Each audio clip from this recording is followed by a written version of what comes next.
ఆతిథ్యం ఇచ్చే విధంగా చంద్రబాబు నాయుడు గారు ఆదేశించడం జరిగింది.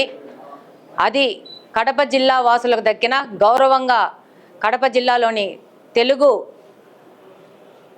దేశం పార్టీ సంబంధించిన ప్రతి ఒక్క కుటుంబ సభ్యుడు భావిస్తూ ఉంటారు.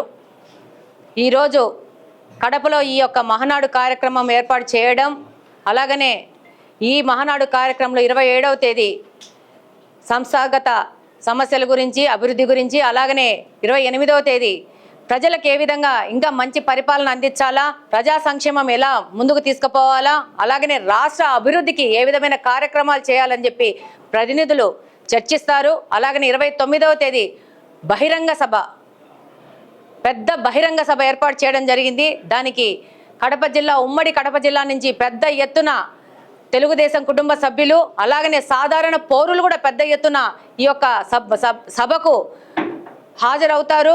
ఈరోజు రాష్ట్రం మొత్తము, అలాగనే దేశం మొత్తము తెలుగుదేశం పార్టీ వైపు, కడప జిల్లా వైపు చూస్తూ ఉంది.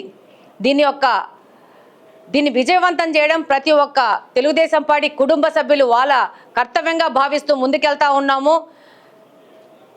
కడప జిల్లాకి రాష్ట్రం నుంచి పెద్ద ఎత్తున మహానాడు కార్యక్రమానికి అటెండ్ అవ్వాలని, కదలిరా మహానాడు కార్యక్రమానికి రండి, ఈ యొక్క సభను మీరు వచ్చి విజయవంతం చేయండి అని చెప్పి ఈ సందర్భంగా ప్రతి ఒక్కరిని కోరుకుంటున్నాము.